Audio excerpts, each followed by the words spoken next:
I had planned another closing message, but I feel compelled to say what I'm about to say.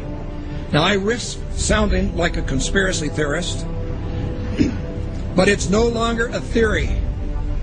What I'm about to say is fact. The secret organizations of the world power elite are no longer secret. They have planned and are now leading us into a one-world communist government.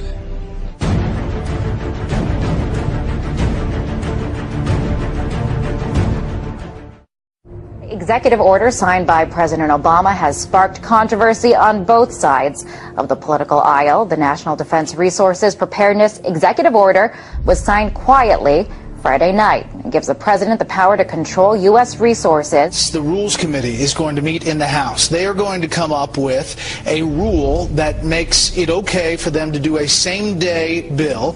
So they'll pass this rule. It's, believe it or not, called Marshal Law. This would give the President of the United States the authority to declare basically martial law during times of peace. There are new disturbing developments out of Washington tonight regarding the President's belief that he has the legal authority to assassinate U.S. citizens.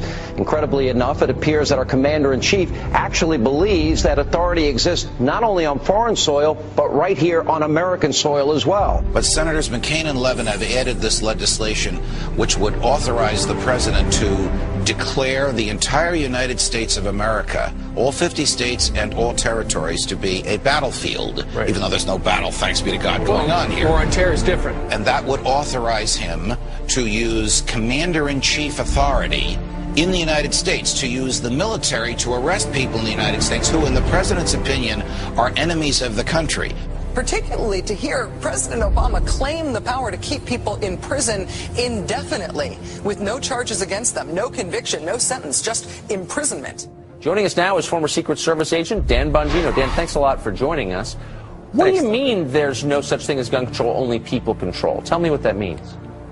Tucker, this is larger ideological ploy by this administration. They're not being authentic with America, whether it's the sequester, health care, or the gun control issue. What they do is they manipulate an emotional crisis, a national emotional crisis, to further an ideological agenda which involves the evaporation, the slow disintegration of your civil rights, your liberties, your ability to live and let live. And it's a disturbing pattern that, frankly, is really starting to get under my skin. The U.S. is funneling money into tracking systems that are threatening to make the very concept of privacy a thing of the past. It could mean people's every move being used against them to keep them under surveillance. The information age was an era nearly everybody embraced. But today's surveillance age, experts say, is a reality almost no one can escape. David, why does the DHS need 450 million hollow point bullets?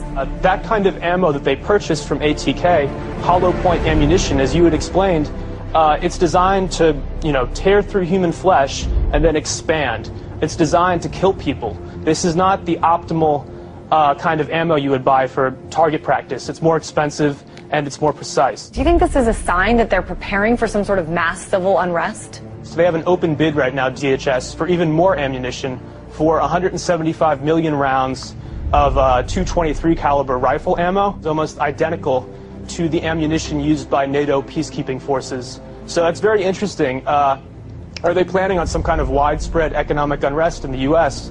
that would require NATO forces to help us out? $500 million in surplus military weaponry from the Pentagon, which is authorized through the Pentagon's 1033 program. During the late 70s, Congress passed legislation called Posse Comitatus, barring the military from operating on American soil. And in the early 80s, there was an effort to circumvent that in Congress by arming police with military-grade weaponry. And now we're seeing that play out in the streets. People in the inner city in the U.S. have been experiencing this. So civilians in the U.S. are now up against basically military-style policing.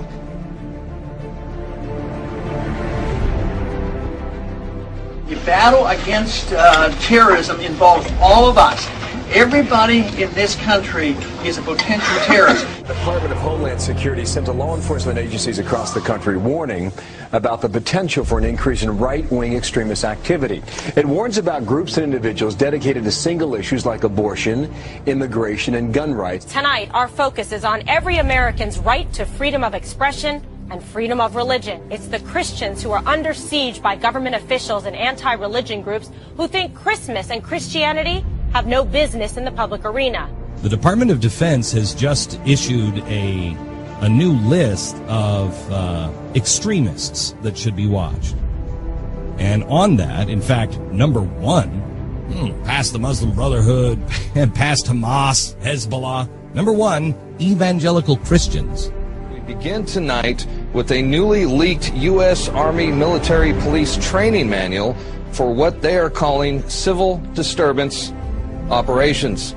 The Army manual outlines the plan to kill rioters and demonstrators in America.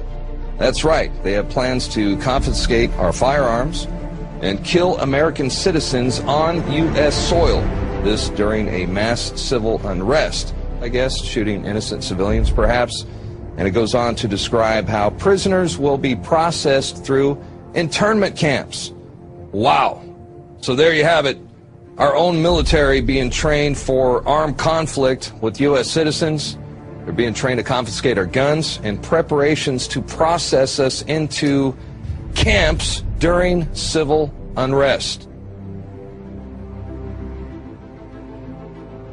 A pretty scary scene along the Chicago River turns out to be a military training exercise. There was nothing routine that folks reported about seeing the jarring as they witnessed the jarring scene of at least 3 Black Hawk helicopters flying at times in close order formation. Just in, a military drill in downtown Miami, complete with these Black Hawk helicopters, elite soldiers and police officers swarming the street.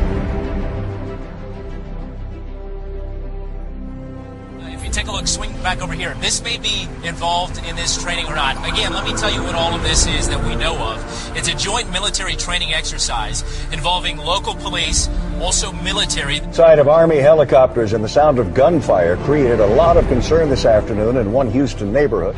There were armed men in fatigues, plenty of weapons, and what many thought were real live rounds.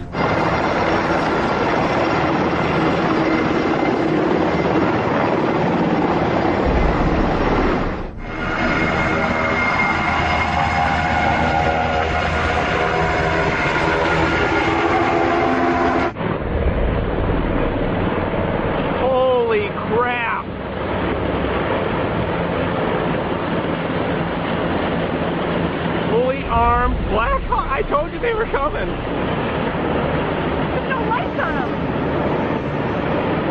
They're like bugs. So here's the article by Steve Watson. Military helicopters conduct covert exercises over U.S. bank buildings. This is all part of other drills going on to acclimate the public to being attacked by our own military that are happening here in the United States. Here it is. LAPD and elite military units conducted extraordinary counterterrorism training in the skies above downtown LA tonight. At one point, they made what appeared to be a drop-off at a park. Within seconds of landing, the helicopter was back in the air. It was a strange sight in the skies over Los Angeles. Military Special Forces flying a practice mission last night, and there are more exercises scheduled for today. The entire city of Boston is in lockdown. In the suburb of Watertown, police with guns drawn are searching door to door. I mean, we had martial law up there. FBI and all these agents coming in, closing things down, going to people's houses.